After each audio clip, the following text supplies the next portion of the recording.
سلام دوستای عزیزم، حالتون چطوره؟ امیدواریم که هر جا که هستین خوب و عالی باشید. ما در جزیره زیبای هرمز هستیم در جنوب ایران و این اقامتگاه بسیار زیبایی که دارید میبینید اقامتگاه ماجرا هست. یکی از خاصترین و زیباترین اقامتگاه‌های ایران و جهان که ما قراره در این اقامتگاه فوق‌العاده زیبا یه چند شبی رو بمونیم و مثل همیشه از تجربه سفرمون و اقامتمون در این اقامتگاه زیبا بهتون بگیم. پیشنهاد میکنم که تا آخر این ویدیو همراه ما باشید.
یکی از چیزهایی که هرمز بیاین واقعا لذت میبرین و قشنگ میبینید ساحل و ماسای نقره رنگه، مثل اینجایی که شما دارید میبینید که اینجا اگه من بهتون نشون بدم میبینید دیگه کاملا اینجا اگه آب دریا بذاره میبینید نقره رنگه. خیلی خیلی قشنگه واقعا.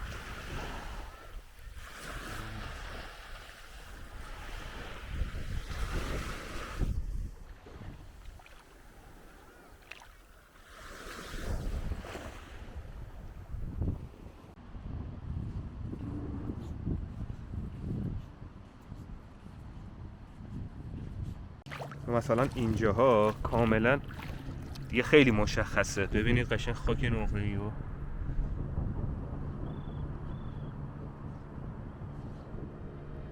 خیلی قشنگه.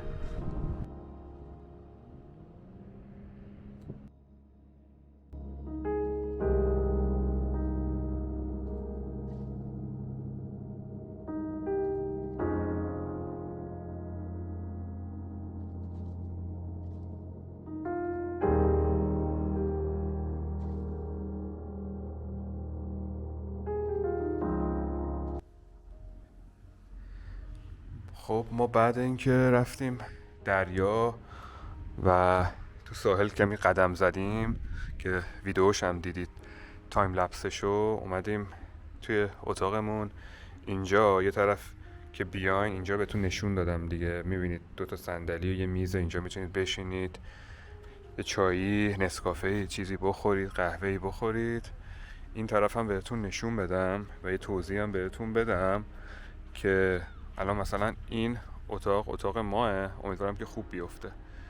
یه سری اتاقا مثل اتاق ما و اون اتاقی که دارید میبینید اینا رو به دریا هستش، یعنی مشرف دریا هست، ولی یک سری از اتاقها که حالا اینجا باشه یا اون پشتش رو به کوهه، یعنی اگه خواستین رزرو کنید در واقع اینو مد نظرتون داشته باشید.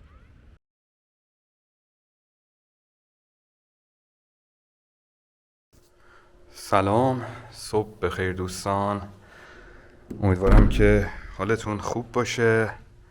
صبح شده، به به، خلیج فارس زیبا با این رنگ قشنگی که داره، چه آرامشی داره تو این وقت سال.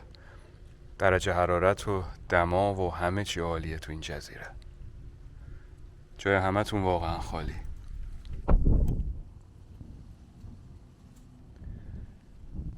خب دیگه ما کم کم میخوایم بریم سراغ صبحانه و ببینیم که صبحانه اقامتگاه ماجرا چجوریه.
شبیه چه قیمته؟